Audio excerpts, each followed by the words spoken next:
예수는 나는 모든 문제 끝났습니다. 이제 문제 앞으로 많은데요. 그래도 그거 다 끝났습니다. 우리 신앙 고백 한번 합시다.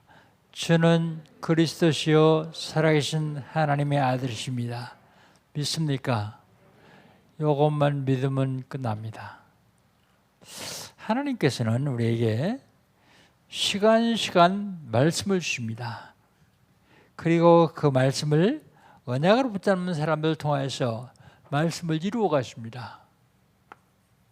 2020년 하나님 우리 주신 언약의 말씀은요, 3시대를 누리자.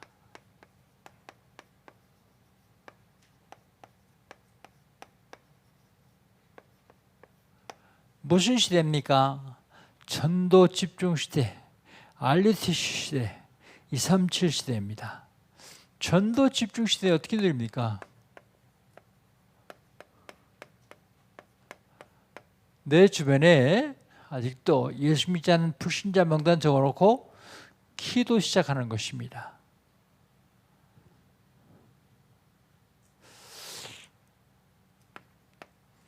알리티 시대입니다. 알리티 시대는 어떻게 누립니까? 아동센터, 복지센터, 치유센터, 문화센터, 다민족센터 세워가지고 렘넌트들을 서밋으로 세우는 것입니다. 237 시대입니다. 237 시대 어떻게 누립니까? 237 시대는 전 세계가 237개국이라 그래요. 한 나라를 정하고 그 나라 복음을 위해서 기도하다가 하나님께서 살아가시면 그 나라에 선교 캠프 가는 겁니다. 우린 그거인데 하나님은 우리에게 한 나라의 복을 주십니다. 어떻게 하면 되겠습니까? 응답받으면 됩니다. 무슨 응답이요? 걸어온 30년 사단을 무릎 꿇는 응답 받았습니다. 무슨 응답 받으면 됩니까? 걸어갈 30년 렘넌트를 서밋으로 세우기 위해서 흑암 문화를 정복하는 응답을 받아야 돼요.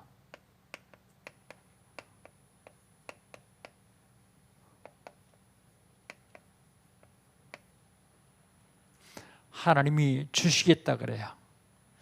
우리는 받기만 하면 됩니다. 6월달 하나님 우리에게 주신 언약이 있습니다.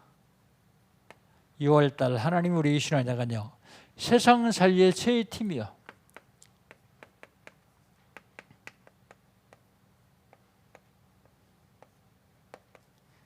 무슨 팀입니까? 서밋 팀입니다. 누가 서밋 팀이요? 하나님과 소통할 수 있는 사람이 서밋 팀이요. 누가 서밋 팀입니까? 주권자의 대리자가 서밋 팀입니다.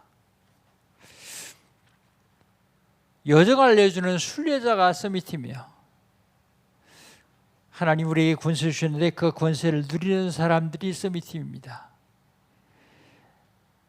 미래에 다가올 응답을 미리 받는 사람들이 서밋 팀이요. 인턴십 팀입니다. 인턴십 팀. 누가 인턴십 팀입니까? 한 시대의 멘토 인턴십 팀입니다. 서밋이 모델들이 인턴십 팀입니다. 인턴십의 리더들이 인턴십 팀이요. 생명걸 가치를 발견하고 생명 걸 수 있는 사람이 인턴십 팀이에요. 현장 캠프의 사령관들이 인턴십 팀입니다. 마지막으로 헌신 팀입니다. 누가 헌신 팀입니까? 내가 누군지를 알고 자기 정체성을 정리한 사람만 헌신할 수 있어요. 내가 누군지를 잘 모르고 정체성을 정리하지 못한 사람이 헌신하면요, 헌신 아니요. 물질로 헌신했으면 그건 투자예요. 몸으로 했으면 그건 노동이요. 내가 누군지를 제대로 알고 정체성을 정리한 사람들, 그 사람들이 헌신하는 겁니다. 그 다음에 헌신팀은 나의 업의 전문성을 가지고 그걸 하나님께 드릴 수 있는 사람들이 헌신팀이요. 아무나 헌신하는 게 아닙니다. 하나님과 이면 계약을 맺은 사람이 헌신팀이요.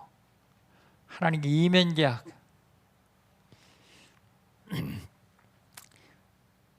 지난주에는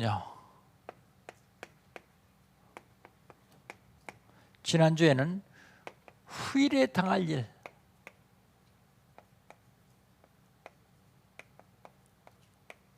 두 번째입니다. 전주에 후일에 당할 일 첫 번째는요. 야곱이 파란만장한 인생을 끝내고 이제 하나님 나라에 가기 전에 자식들을 불러놓고 자식들이 후일을 당할 일을 얘기해줘요. 어떤 사람은 저주받을 것이다. 어떤 사람은 축복을 받을 것이다. 르벤, 시몬, 레위, 유다 그 네 명을 후일에 당할 일을 저지난주에 후일에 당할 일을 1번으로 했어요. 그 다음에 후일에 당할 일. 이스라엘의 아들들이요.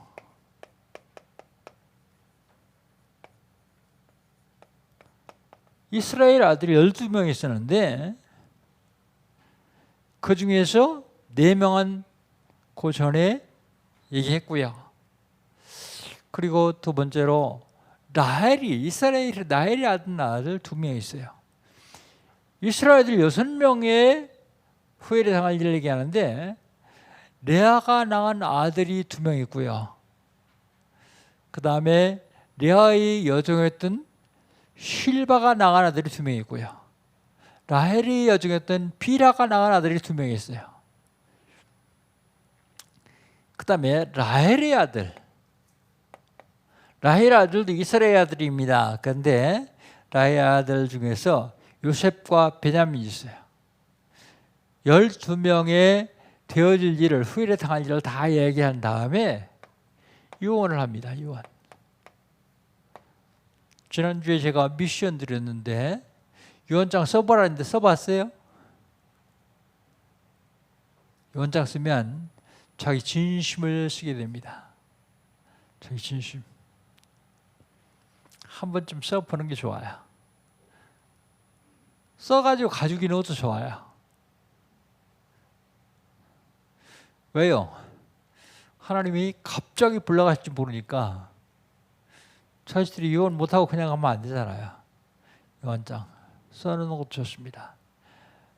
왜 써놓는 게 좋냐? 갑자기 죽을까 봐 써놓으라 그러느냐? 그게 아니고요. 쓰면은 내 생각이 달라져요. 내 삶도 달라집니다. 유언장. 야곱은 유언을 하는데 뭐라고 하냐면 나를 애굽 땅에 매장하지 말고 가나안 땅에 매장해달라 부탁을 해요. 그 유언입니다. 가나안 땅이 왜 중요합니까? 메시아가 올 땅이기 때문에요. 초림 예수님은 육신을 입고 이 땅에 오시기 때문에 시간과 공간의 제한을 받아요. 가나안 땅에 오셔야만 됩니다. 그런데 재림 예수님은요. 모든 민족이 모든 사람이 다 볼 수 있도록 오세요. 그럼 지금 중동 지역에 있는 가나안 땅이 중요한 게 아니고 어디가 중요해요? 내가 현재 있는 곳. 거기가 가나안 땅입니다. 거기 예수님 오실 것이기 때문에. 그 그리스도가 누구냐? 세례하실 그리스도요. 예수님은 세례요한한테 여자가 낳은 중에 제일 큰 자다 그랬어요. 왜 여자가 낳은 중에 제일 큰 자입니까? 덩치가 커서요? 그게 아니에요. 예수님 오셔야 될 길을 예비한 사람이요. 그런데 하늘에서는 세례요한보다 다 크다 그랬어요. 왜 그랬을까요? 여러분이 재림 예수가 오실 길을 예비한 사람들이기 때문에, 전도자들이기 때문에 예수님은 그렇게 말씀하셨습니다. 그게 지난주의 말씀입니다. 오늘 본문을 보니까 야곱의 장래 얘기가 나와요. 장래. 모든 삶이 문화화되어 있는데 그 중에서도 장래 문화가 어떤 것 같아요? 장래 문화. 이 장래 문화를 바꿔야 되겠다. 그 장래 문화를, 영적 문화를 바꾸자. 그러려고 그 제목을 하려다가 바꾸는 데는 그냥 못 바꿔요. 치열한 싸움을 해 바꿔요. 사단이 수백 년, 수천 년 동안 지고 있었기 때문에 그냥은 안 되어져요. 치열한 싸움을 합니다. 오늘 본문에도 보니까 장래 기간이요. 곡하는 기간이 70일이요. 곡하는 기간이요. 3절 보십시다. 3절. 40일 걸렸으니 향이 수리하는 데는 이 날수가 걸림이며 애굽 사람들은 70일 동안 그를 외워 곡하였다. 70일. 근데 곡하는 날이 70일이고 향 재료를 그 죽은 시신에 넣는 날이 40일이요. 물론 70일 동안에 넣습니다. 그런데요. 며칠 걸려 장례했느냐? 10절 한번 봅시다. 10절.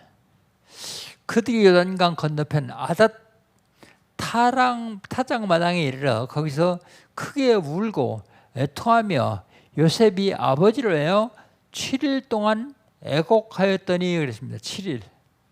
며칠이요 그럼? 77일입니다. 여기서 애굽에서 가나안 땅까지 가는 시간은 안 넣었어요. 곡하는 날만 넣었어요. 며칠 걸렸을까요? 연구차에 다 타고 싣고 뿅 가면 하루는 가겠죠. 그런데 그때는 연구차가 없어요. 여기 보니까 야곱의 모든 신하들, 야곱의 자녀들 다 어마어마하게 그 많은 사람들이 갔어요. 그렇다면 최소한 열흘 이상 걸렸을 거예요. 장례 기간이 얼마입니까? 장례 기간이 3개월이에요. 3개월. 그런데 거기서 우는 날이 77일이요. 우는 날이. 울면 누가 좋아해요? 사단이 좋아합니다. 우리나라도 옛날엔 장례를 치르고서 묘살이라는 게 묘살이. 효자들은 묘 주변에다가 천막 쳐놓고 운막 쳐놓고 거기서 묘살이를 했어요. 보통 3년 상 그래 집에다가 3년 동안 상을 차려놓고 아침 저녁으로 제사하다가 이제 3년 상 나가는 날이세요. 지금 많이 바뀌었습니다. 그런데 완전히 바꿔야 되겠다. 그래서 지금 우리 단체에서 목사님들이 좀 바꾸자. 그런 일들이 일어나고 있습니다. 지금도 많이 옛날 그 사단의 문화에 젖어 있습니다. 첫 번째로 단어부터 바꾸자. 말부터 바꾸자. 임종 예배 그것도 바꾸자. 부르심의 예배. 그 다음에 입관 예배 그것도 바꾸자. 안식 예배 그리고 발인 예배 그것도 바꾸자. 천국 환송하니까 환송 예배 그렇게 바꾸자. 그리고 하관 예배 땅에 묻을 적에 하관 예배 하거든요. 그걸 부활 예배 그렇게 바꾸자. 그리고 사무제 그게 다 사단의 문화거든요. 그것도 바꾸자. 추모 예배 꼭 3일날 하지 말고 추모하는 아니면 위로 예배 그렇게 바꾸자. 근데 위로 예배 할 것도 없어요. 왜요? 천국 가는데 뭘 위로해요? 오히려 축하 예배 그래야죠. 이제 우리 성도 우리 단체 목사님들 상담하면요, 제가 조화를 보내요. 조화를 보내는데 뭐라고 쓰는지 아세요? 축, 천국 환송. 우리 옷 입는 것도 바꿔야 돼요. 옷 입는 거. 왜 시꺼먼 옷 입고 왜 시꺼먼 옷 입습니까? 지옥 같다고 생각하기 때문에 시꺼먼 옷 입어요. 좀 화려한 옷 입고. 그런데 그러려면 사람들이 생각 속에 잠겨있던 그 의식 때문에요, 영적인 전쟁을 해야 돼요. 그 영적 문화전쟁, 그런 제목을 달았습니다.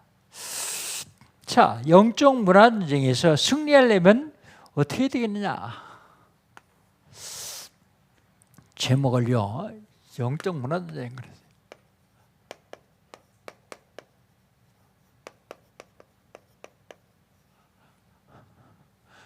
영적 문화전쟁, 창세기 50장 1절로 14절. 첫 번째로 여기 언약의 여정이죠. 30번째입니다. 영적 문화전쟁에 승리하려면 어떻게 되냐? 첫 번째로 아무도 가질 수 없는 것 가지고 있어야 돼요.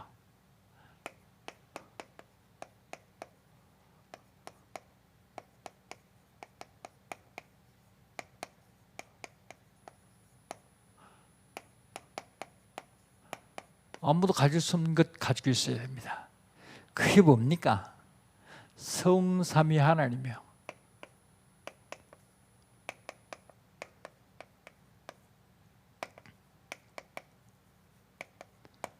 성삼위 하나님. 성부 하나님은요, 지금 말씀으로 역사하세요. 지금도. 성자 하나님은요, 그리스도로 역사하십니다. 그리스도로 역사하신다는 말은 하나님 만나는 길 되셨단 말입니다. 그리스도 역사하신다는 말은 죄 때문에 재앙을 받아야 되는데 죄 문제를 완벽하게 해방시켜서 해결하셨단 말입니다. 그리스도 역사하신다는 말은 사단의 권세를 완전히 꺾으셨단 말입니다. 성령 하나님은 태초에 계셨어요. 창세기 1장 2절에 보니까 흑암 혼돈 공허가 있는데 여호와의 신은 수면에 운행했다 그랬어요. 그 전부터 있었습니다. 창세 전부터요. 그 성령 하나님이 지금도 나와 함께 하시면서 역사하세요. 이 사실을 알 뿐만 아니라 실질적으로 누리는 것을 가지고 소유했다, 저는 그렇게 표현하고 있습니다. 그 다음에 그리스도의 언약을 소유해야 돼요.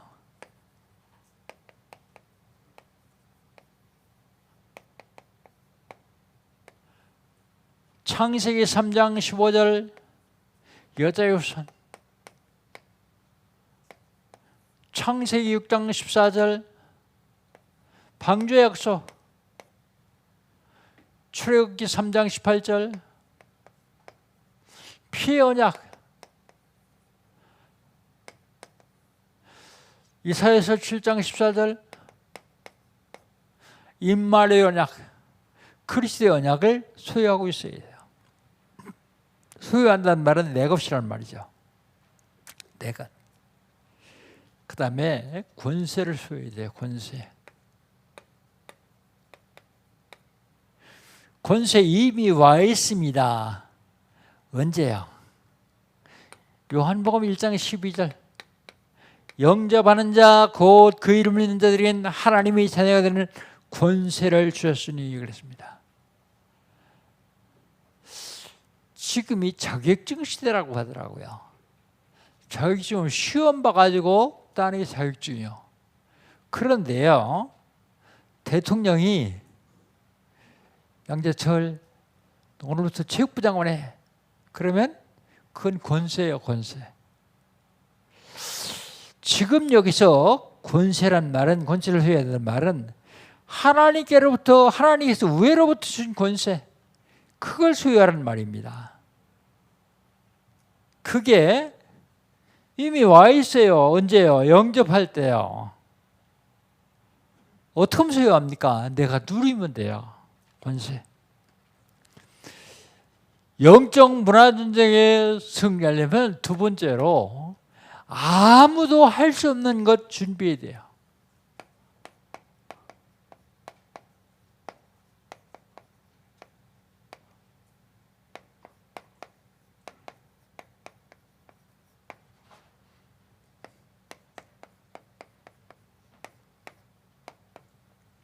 아무도 할 수 없는 것 준비. 아무도 할 수 없는 것 뭘 준비할까요? 첫 번째로 24 성전 시스템을 준비해야 돼요.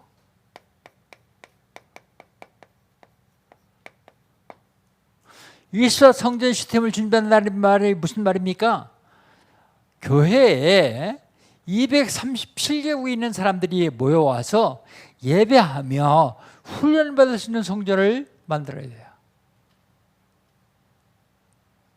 야, 그러면 돈 어마어마하게 들어갈 텐데? 여러분 돈 없어요. 그러나 우리 아버지는 부자예요. 꼭 필요하다 그러면 아버지께서 여러분에게 주실 겁니다. 이 마음을 가지고 기도하는 사람들을 통해서 하나님은 주시고 이루어 가십니다. 유럽엔요, 교회들이, 성당들이 다 우상신전으로 바뀌었어요. 우상신전. 마리아 신전으로 다 바뀌었어요. 그래서 교황청에 1년에 1,500만 내지 2,000만 명이 여행을 간다네요. 그 어떤 목사님이 대한민국의 기독교인이 1,200만인데 우리 한국에다가 기독청을 만들자. 그게 복음운동 한다 그래요. 전 절대 반대입니다. 왜 하려고 그러냐 물어봤더니 교황청에도 1,500만 내지 2,000명이 여행을 가서 유럽 경제가 풍성하다. 그러니까 한국 기독청 만들면 된다. 기독청 만들 수 있는 나라는 한국뿐이다. 그래. 만들 수도 있겠죠. 그러나 또 하나의 우상신전 만들겠다는 얘기입니다. 사단이 좋아하는 건 만들겠다는 얘기예요. 24 성전 시스템이 아닌 우상을 신전을 만들어서는 안 된다. 그런 얘기입니다. 우리가 지금 준비해야 될 것이 뭐냐면 24 치유 시스템을 준비해야 돼요.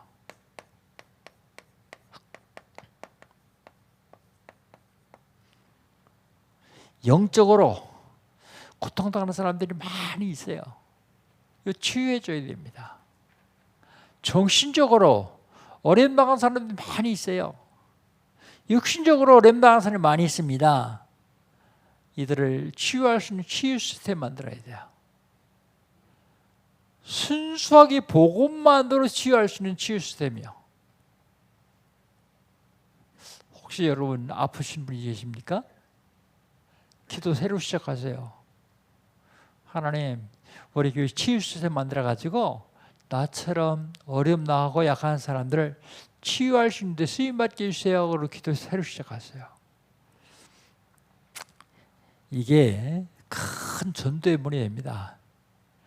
치유는 병원에서 하면 됐지 뭐 하려고 하느냐. 병원에서 못하는 치유가 있어요. 그 치유해가지고 전도하려고요.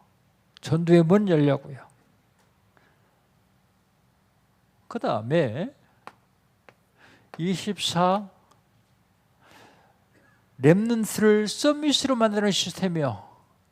이게 뭐냐면 RUTC입니다.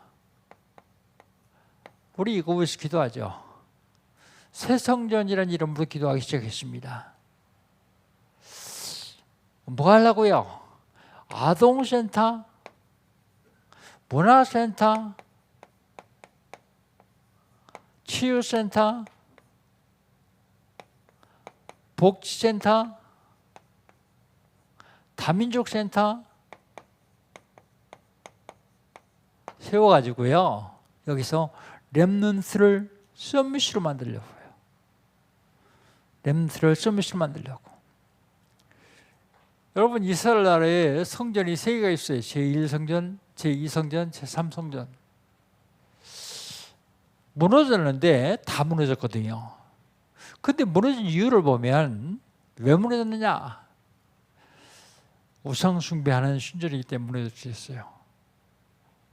특별히 헤롯 성전 왜 무너졌는지 아십니까? 헤롯 성전 무너진 것은 이방인의 뜰에서 장사했어요.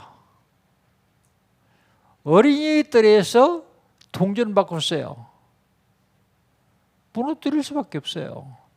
그런 걸 있으면 안 돼요. 그 예수님이 뭐라고 말씀하세요? 내 집은 만민이 기도하는 집이다. 그러면서 돌 위에 돌 하나도 남지 않고 다 무너뜨릴 것이다. 아직도 못 써요, 지금. 너무 슬퍼서 통곡의 벽을 만들어 놓고 거기서 통곡을 해도 안 돼요.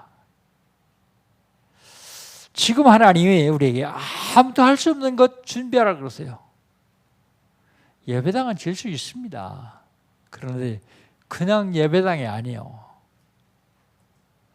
24 성전 시스템이요. 237개국 복음할 수 있는 성전 시스템. 24 치유 시스템. 24 서밋 만드는 렘넌트 시스템이요. 렘넌트 서밋 만드는 시스템이요. 이걸 만들어야 세계복음할 수 있어요. 세계복음. 마지막으로 영적 문화 전쟁의 승리하려면 아무도 막을 수 없는 것 회복해야 돼요.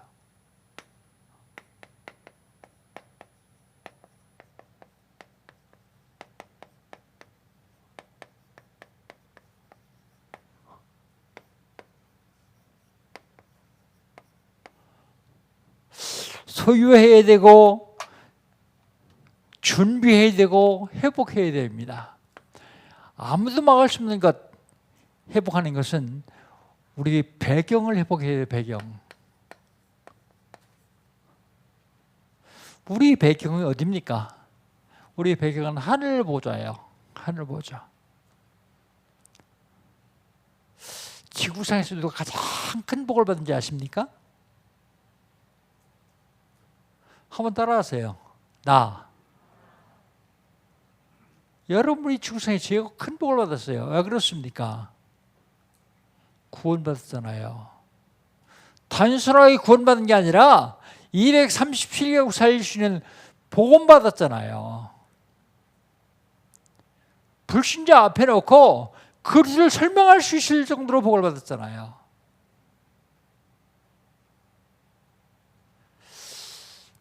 복음운동 처음 하는데 경원대학교 들어갔어요. 그런데 어떤 젊은 목사님도 들어왔어요. 근데 보니까 우리 멤버가 아니에요. 승길급한 정원주 목사님이. 당신 이 교수님에게 복음 전해봐라. 못해요. 예수 믿으세요. 그 말밖에 못해요. 그리스도를 제대로 설명하지 못해요. 그 여러분이 얼마나 큰 복을 받는지 아세요? 배경을 해보겠어요. 하늘 보좌가 여러분의 배경입니다. 하늘 보좌 배경이 바로 여러분의 것입니다.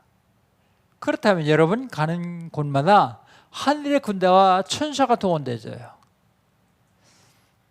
안 보니까 안 믿어지죠.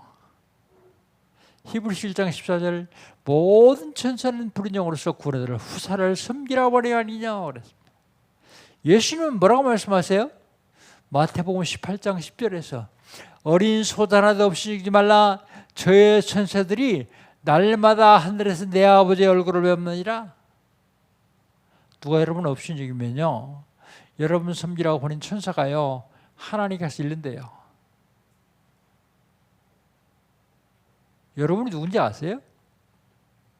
어마어마한 축복을 받은 사람들이 바로 여러분이다. 바로 나다. 이거 놓치면 안 돼요. 지구상에서 가장 큰 복을 받는 사람이 바로 여러분이요. 왜 그렇습니까? 배경을 회복했기 때문에요. 천국 보좌가 여러분의 배경이기 때문에요. 그 다음에 또 회복할 게 있습니다.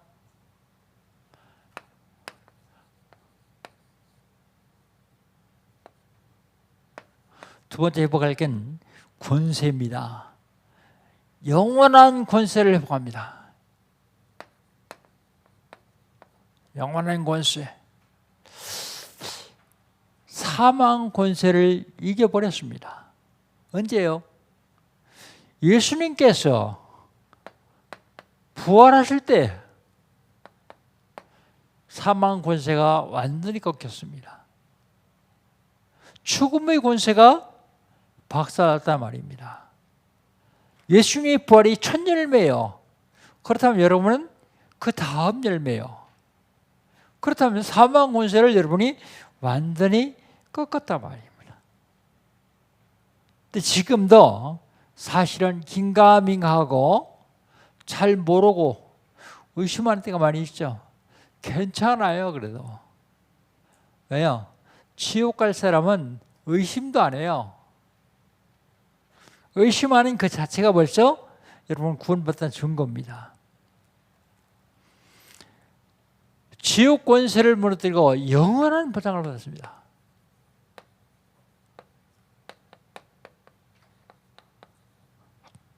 영원한 보장. 지옥 권세를 완전히 이겨버렸습니다. 우리는 승리할 수밖에 없습니다. 그런데 왜 회복하라 그랬냐? 다 했는데 아직 내가 못한 줄로 착각하고 있어서 그래요. 어떻게 하면 됩니까? 누리면 돼요. 영적 누림. 이거면 승리할 수 있어요. 영원한 영적 문화전쟁에서 승리하려면 소유해야 되고, 그리고 준비해야 되고, 그리고 회복해야 됩니다. 그렇다면 결론적으로 하나님이 가장 원하시는 것이 뭘까요? 하나님이 가장 원하시는 것은 계획하는 걸 가장 원하세요. 계획. 뭘 계획하는 걸 원하실까요? 첫 번째로 전도 계획을 원하세요. 한번 해보셨어요, 여러분? 한번 해보세요. 전도 못하더라도 전도 계획 한번 해보세요. 전도 계획. 전도 계획하는 순간 영원한 저주가 떠나갑니다. 영원한 저주요. 전도 계획하는 순간 사단이 무너져요. 사단이 떠나갑니다. 전도 계획하는 순간 응답이 시작돼요.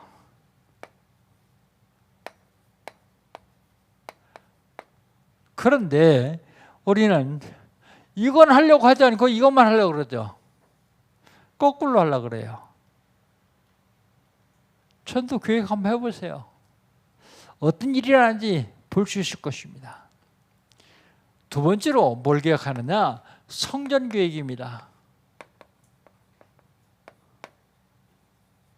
성전 계획. 우리 새 성전 하는데 나는 내 개인적으로 어떤 계획을 가지고 있어야 되느냐? 사실은 내 생애 마지막 성전 건축인지도 몰라요. 그래서 전 여기다 올인하기로 했습니다. 바로 생명걸 가치가 여기 있지 않느냐? 그게 올인하기로 했습니다. 성전 계획을 하는 것은 오늘의 저주를 없애는 거예요. 이건 영원한 저주고요. 오늘의 저주.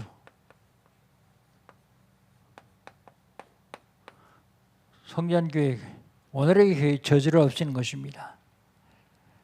그 다음에 왜 성전 계획을 하느냐? 복음 없는 사람은 무너져요. 여러분, 자녀들에게 뭐 많이 가르치려고 안 해도 괜찮아요. 복음만 확실하게 각인시키세요. 복음만 확실하게 각인시키면 그 아이는 절대로 무너지잖아요. 절대로 어려움 당하지 않습니다. 오히려 어려움이 오면 그게 더 큰 축복의 발판이 돼요. 그런데 복음을 안 심어놓은 사람은 어려움 당하면 무너져요. 좌절해요. 포기해버립니다. 부모가 자식에게 줄 수 있는 가장 큰 선물이 복음이요. 야, 성경 암송해라 그러지 말고 같이 성경 암송 한번 해보세요. 같이요. 그런 시간을 하루에 한두 번이라도 1, 2분씩이라도 간다면 그 아이는 복음이 각인될 것입니다. 복음 없는 교회는 무너지게 되어 있어요.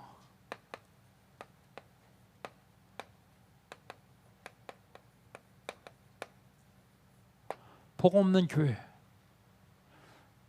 엊그제 신문에 한국의 대형 교회들이 코로나19가 끝난 다음에 어떻게 될 것이냐. 많이 안 나올 것이다. 참 그래도 복음 있는 여러분은 지금 코로나19 때문에 어려움 당하는 데도 많이 나오셨습니다. 그런데 다음 주는 연합 예배지만 그 다음 주부터는 꼭 아닌 사람은 일부 예배 좀 나오세요. 일부 예배. 일부 예배는 자리가 좀 비었거든요. 근데 여기서 조금만 더 나오면 사회적 거리두기에 걸려요, 우리. 그러니까 일부 예배 많이 나오시고 별 차이가 없다는 데 참 감사해요. 오히려 교회를 몇 주 동안 나오면 교회 오고 싶어 하는 마음을 가졌다는 것은 여러분 속에 복음이 있다는 증거예요. 내가 어느 교회라고 이름은 안 밝히겠습니다. 그 목사님이 그래요. 아니, 우리 교회 등록하고 아주 잘 다니던 사람이 있었는데 그 부인이 그 남편 전도하기 위해서 오랫동안 기도했어요. 작년에 교회를 나오기 시작했어요. 그런데 항상 교회 올 때마다 이 남편이 먼저 서두르는 거예요. 빨리 나오라고. 뭐해? 빨리 나오지. 그런데요, 코로나19 갔다 와가지고 한 2달 안 나오더니 교회 가자니까 안 간다 그러더래요. 그럼 안 가면 나도 안 갈 테니까 인터넷 예배로 드리자. 그러니까 그것도 안 한다고 그러더래요. 우리 속에 복음이 있다. 그게 얼마나 중요합니까? 그런데 이 복음을 전할 성전교회를 한다? 하나님이 제일 기뻐하시는 일입니다. 성전교육을 하면서 기도하면서 꽃을 올린다?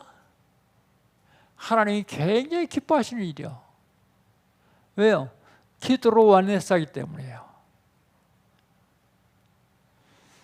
성전교회, 복 없는 교회는 앞으로 반드시 무너질 것입니다. 그 다음에 또 무슨 교육을 할까요? 기도교육입니다. 그냥 하지 말고 계획 한번 세워보세요. 기도계획. 기도계획은 오늘의 저지를 무너뜨리는데 크게 예배하고 연결돼요. 예배. 예배가 그냥 교회당에 와서 시간 때우고 가는 것이 아니라 하나님과 영적인 교통을 한다 생각해 보세요. 소통한다. 얼마나 중요합니까? 앞으로 4차 산업시대가 와요. 우리 중자대학원에서 4차 산업 AI에 대해서 들어보셨죠? 이제는 우리 사람이 로봇을 지배하는 게 아니라 로봇한테 지배당하는 시대가 올 거예요. 왜 그렇게 생각하느냐 근데 그전에는요 로봇에다가 입력시킨 것만 했어요. 입력시킨 거. 근데 이게 요즘은 자기 스스로 개발해서 입력한다네요. 여러분, 이세돌하고 바둑 뒀던 게 알파고죠. 알파고. 근데 이세돌이 한 번 이겼어요. 어떻게 해서 이겼냐 했더니 입력시키지 않은 수를 이세돌이 도니까 이게 못 떠요. 근데 알파고하고 100번 써서 100번 이길 수 있는 게 나왔어요. 그 이름이 알파고 제로더라고요. 스스로 계속해서 발전하는 거예요. 자기 스스로 발전하는 거예요. 그렇다면 그걸 통제할 인간이 어디 있겠어요? 4차 산업, 여기에 마음 품고 있는 우리 렘넌트 있거든요. 기도하면서 잘 준비돼요. 이 4차 산업, 5차 산업 그 시대가 오면 어떻게 될 것인가? 그런데 더 중요한 게 있습니다. 우리가 영적 전쟁에서 진다고 하면 사탄의 노예가 돼요.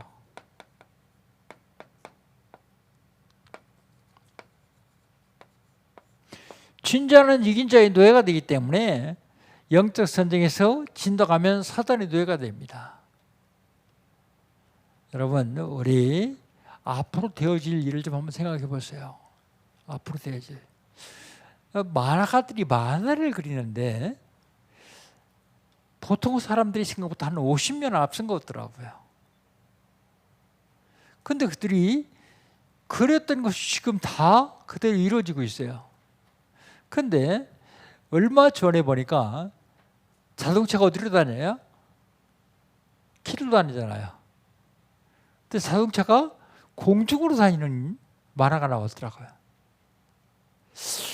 자동차가 공중으로 어떻게 다닐까? 사람 어떻게 타고 어떻게 할까? 그래 생각했는데 가능하겠어요. 아니 내 머리로 가능하겠다고 생각하면 가능하고서 남는 거죠. 어떻게 하느냐? 여러분 드론 봤어요? 드론?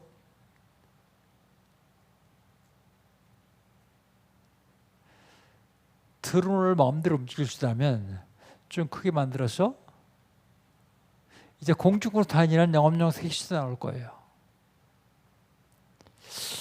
자, 그렇다면 예수님 언제 오실까요? 예수님 재림하시는데 재림하실 예수님을 우리가 영접할 준비를 해야 돼요. 그렇다면 전도계획, 기도계획, 성전계획 세우지 않냐면 우리는 가만히 하고 웍놓고 있다가 사단의 노예가 돼요. 사람이 만들어놓은 로봇의 노예가 될 수 있습니다. 먼저 어떤 영화를 보니까 사람들하고 로봇하고 전쟁하는 얘기가 나오더라고요. 전쟁하는 얘기. 앞으로 오는 시대가 어떤 시대인가 보면서 우리가 해야 될 일은 무엇인가 기도하면서요. 하나님이 가장 기뻐하시고 원하시는 것 재림 예수의 길을 준비하는 게 아니냐. 영적 문화 전쟁에서 우리는 승리해야만 됩니다. 왜냐하면 이 영적 문화를 사단이 주장하고 있기 때문에요. 그러려면 우리는 아무도 갈 수 없는 것 소유해야 되고요. 아무도 할 수 없는 것 준비해야 되고요. 아무도 막을 수 없는 것 우리는 회복해야만 됩니다. 한 주간 동안도 언약 잡고 승리하시기를 주의 이름으로 축복합니다. 하나님 감사합니다. 저희를 사랑하셔서 예수가 그리 말게 하시고 누리시는 견복을 주신 주님 감사합니다. 하나님 영적 문화 전쟁을 해야 됩니다. 그 시대가 왔습니다. 왜냐하면 사단이 모든 면을 다 점령하고 있기 때문에요. 우리는 잘 모르면서 거기에 휩쓸려갈 때가 많이 있습니다. 하나님 영적 문화 전쟁에 승리하는 온 성도들 되게 하시고 예수님이 재림하실 길을 예배하는 우리 모두가 되게 하여 주시옵소서. 예수님의 이름으로 기도합니다. 아멘. 우리